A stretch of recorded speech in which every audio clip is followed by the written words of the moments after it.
Architektúra Smart Department bola navrhnutá tak, aby bola škálovateľná. A to či už horizontálne alebo vertikálne. Vďaka horizontálnemu škálovaniu však môžeme architektúru rozširovať o nové miestnosti a domácnosti. A to dokonca bez toho, aby sme nutne museli meniť konfiguráciu celého systému. V tomto videu si ukážeme, ako je možné architektúru rozšíriť o novú domácnosť pomocou mechanizmu MQTT Bridge. Novú domácnosť teda pripojíme ku vzdialenému MQTT Broker Mother a následne vytvoríme pravidlá pre prichádzajúcu a odchádzajúcu komunikáciu. Tak poďme na to. Začnem tým, že otvorím konfiguračný súbor pre lokálny MQTT Broker Mosquito, ktorý sa nachádza v priečinku configs, mosquito, config a tu je mosquito conf. Konfiguráciu začnem pridávať na koniec súboru. Začnem komentárom bridge configuration, aby som vedel, čomu sa bude venovať práve táto časť konfigurácie. Pomocou kľúčového slovíčka connection pomenujem toto spojenie, takže ho nazvem household to mother. Ďalej, pomocou kľúčového slovíčka address napíšem, kam sa idem pripájať. Takže adresa vzdialeného MQTT brokera je v mojom prípade mother.fej2.sk a rovno uvediem aj port, na ktorý sa budeme pripájať. A poslednú vec, ktorú tu pridám v tejto úvodnej časti je Client ID. Mám teda možnosť napísať identifikátor môjho klienta, ktorým sa bude identifikovať pri pripájaní na vzdialený broker. Tým pádom ho budem vedieť aj na tom vzdialenom brokeri jednoducho identifikovať. Takže v mojom prípade použijem teda univerzitný login ab123cd zavináč household, aby som vedel, že sa pripájam z domácnosti. Ďalšou vecou, ktorú pridáme do konfigurácie, budú prihlasovacie údaje. Pomocou nich sa lokálny broker prihlási na vzdialený MQTT broker. Konkrétne pôjde o tieto konfiguračné položky. Remote username, ten bude slúžiť na nastavenie prihlasovacieho mena, čo v mojom prípade bude študent. A adekvátne remote password, kde uvediem heslo pre používateľa študent. Spojenie so vzdialeným MQTT brokerom je šifrované. Na prvý pohľad by mohlo stačiť zapnúť len voľbu, ktorá aktivuje šifrovanie TLS, no toto samotné nestačí. Okrem toho je totiž potrebné pridať aj certifikát certifikačnej autority, teda CA certifikát, aby broker overil dôveryhodnosť vzdialeného servera. Predtým, než budeme pokračovať s ďalšou konfiguráciou, si zo stránky predmetu stiahneme príslušný certifikát. A až potom rozšírime konfiguráciu o ďalšie položky potrebné na zabezpečenie šifrovaného spojenia so vzdialeným brokerom.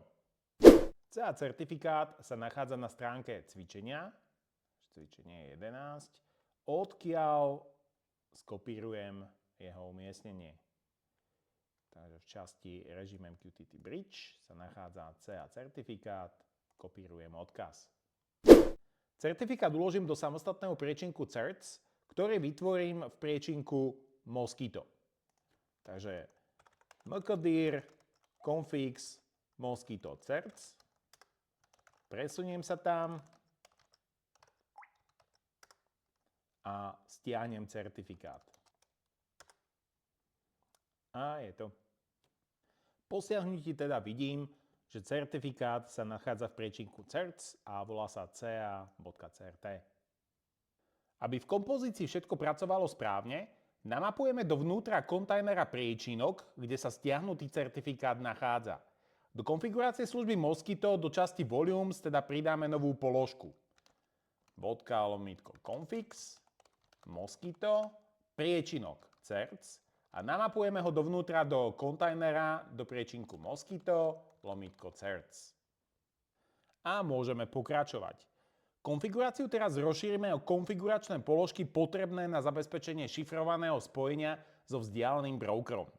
Začneme konfiguračnou položkou bridge CA file, ktorej hodnotou je cesta ku súboru s CA certifikátom v rámci kontajnera.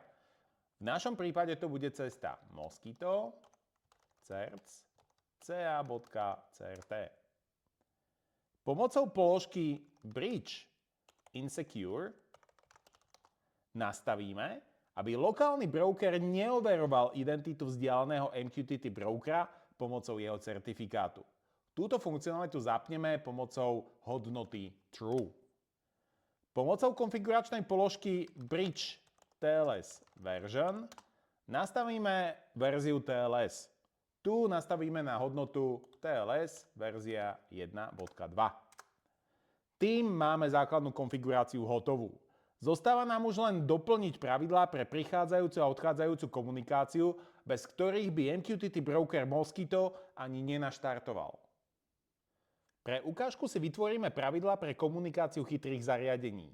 Jednotlivé pravidlá si budú navzájom veľmi podobné, takže si najprv pripravíme pravidlo pre odosielanie údajov a jeho úpravou následne vytvoríme aj všetky ostatné.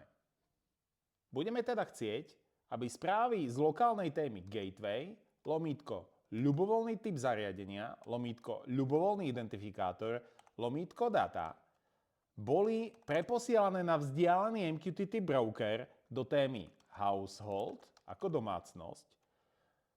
Identifikátor tej domácnosti bude tvorený môjim študentským identifikátorom, takže AB123CD, lomítko a následne daný typ zariadenia, daný identifikátor zariadenia, lomítko data. Z uvedeného viem celkom jednoznačne identifikovať všetky potrebné komponenty pre zostavenie výsledného pravidla. Vidím, že toto bude pattern, teda vzor. Toto bude lokálny prefix a toto bude vzdialený prefix. Takže rovno môžem začať písať pravidlo. Píšem topic, za ním nasleduje pattern, takže plus, lomítko data, alebo teda ľubovoľný typ zariadenia, ľubovoľný identifikátor toho zariadenia a jeho dáta, ktoré bude posielať. Za ním bude nasledovať smer komunikácie, takže toto je odchádzajúca komunikácia, takže píšem out. Za ním úroveň QoS, takže píšem rovno, že 0. A za ním sa už bude nachádzať len lokálny prefix a household AB123CD ako vzdialený prefix. Tým pádom mám pravidlo hotové. Pomocný text teda môžem odstrániť. Tu môžem napísať komentár, že to je outgoing communication. A rovnakým spôsobom môžem teda napísať alebo vytvoriť ďalšie pravidlo, ktoré bude pre topic status. To znamená, že pomocou tohto topiku budú zariadenia odosielať informáciu o svojom stave. No a môžem písať topic a opäť ľubovoľné zariadenie alebo ľubovoľný typ zariadenia, lomítko, ľubovoľný identifikátor zariadenia. Jedná sa o odchádzajúcu komunikáciu, QoS na úrovni 0, lokálny prefix, household AB123CD, vzdialený prefix. No a pridám ešte prichádzajúcu komunikáciu. A to bude teda topic set, ktorý bude slúžiť na zmenu nastavení zariadenia, takže môžem písať rovno pravidlo, ľubovoľný typ zariadenia, ľubovoľný identifikátor toho zariadenia, topic set. Momentálne sa bude jednať o prichádzajúcu komunikáciu, QoS na úrovni 0, lokálny prefix a household AB123CD, vzdialený prefix. Pokračujem ďalej témou CMD, čiže command alebo vzdialené ovládanie zariadenia, takže zase pridávam pravidlo, môže to byť, že ľubovoľný typ zariadenia, môže sa jednať o ľubovoľný identifikátor toho zariadenia, za ním teda command. Keď to bude prichádzať cez QoS 0, bude sa to sťahovať alebo prepisovať s lokálnym prefixom gateway, ale vzdialene to bude prefix AB123CD. A posledný ukážkový topik môže byť OTA, ktorý slúži na aktualizáciu zariadenia. Kľudne za ním dám ešte aj mriežku v prípade ďalšieho experimentovania s aktualizáciami. No a napíšem celé pravidlo, že to bude topik, ľubovoľný typ zariadenia, ľubovoľný identifikátor toho zariadenia, bude sa jednať o prichádzajúcu komunikáciu, QoS na úrovni 0, lokálny prefix a household AB123CD, vzdialený prefix. A tým pádom mám aj pravidlá hotové. Zostáva nám už len overiť výsledok. Začnem teda tým, že upravenú kompozíciu spustím pomocou príkazu docker compose up. A pokiaľ je všetko v poriadku, tak mi kompozícia naštartuje, takže opäť vidím, že sa spustilo Mosquito, že tu je MQTT Explorer, ten ma teraz nezaujíma. V Mosquite v konfigurácii vidím, že otvoril listener na porte 1883, to je v poriadku, ale túto posledné dva riadky, alebo teda predposledný riadok je ten, ktorý ma zaujíma, pretože píše, že sa pripája na vzdialený MQTT broker Mother Fade2KSK na port 8883 a názov spojenia je Household to Mother a jedná sa o spojenie typu Bridge. No a keďže mi nevypísal nič viac, znamená to, že spojenie sa podarilo a je teda pripojený na diaľku na MQTT broker Mother Fade2KSK cez port 8883. Výslednú kompozíciu otestujem pomocou webového MQTT klienta MQTT Explorer. Mám ho otvoreného v dvoch oknách. V tomto okne vľavo mám spojenie na lokálny MQTT broker Mosquito na port 1883 a tuto vpravo sa budem pripájať na vzdialený broker Mother Fade2KSK na porte 8883. Takže keď tu kliknem Connect a aj tu kliknem Connect, pripojím sa teda tu vľavo na lokálny MQTT broker a tu vpravo na vzdialený MQTT broker. No, právo na tom vzdialenom už mám nejaké householdy, ale ani jeden z nich nie je môj, pretože som doňho ešte neposlal žiadnu správu. Takže môžem začať tým, že z lokálneho MQTT brokera pošlem správu, ktorá bude preposlaná potom ďalej na vzdialený MQTT broker.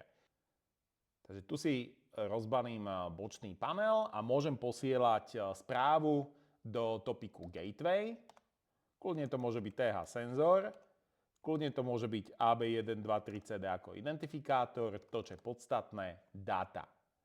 No a pošlem dáta, ktoré budú vyzerať nejako takto, hello, world.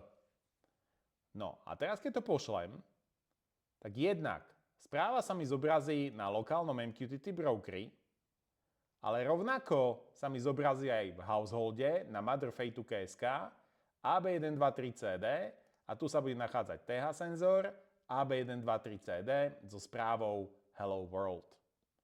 Tak a vyskúšame to ešte aj opačne.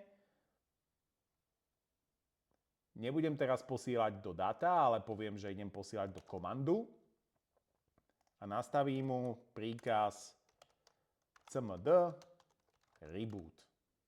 A keď ho odošlem, tak samozrejme, tu je ďalší topík, ale ten môj lokálny MQTT broker Mosquito sa prihlásil na odber správ /cmd a dostal ho teda tu. Čiže prišiel presne do tej témy, do ktorej mal, teda do Gateway, TH senzor AB123CD cmd. Takže správy sa správne preposielajú aj smerom z lokálneho MQTT brokera na Mother alebo na vzdialený MQTT broker a rovnako sa aj stiahujú alebo sú mi doručené v prípade, že na vzdialenom MQTT brokerovi bola správa poslaná do správnej témy, tak lokálny MQTT broker si ju teda sa prihlási na jej odber a bude mu doručená. Tým pádom máme lokálny MQTT broker nakonfigurovaný v režime MQTT Bridge a rovnako sme si aj vyskúšali, že funguje ako dosielanie správ z lokálneho MQTT brokera na vzdialený, tak funguje aj doručovanie správ zo vzdialeného brokera na ten lokálny.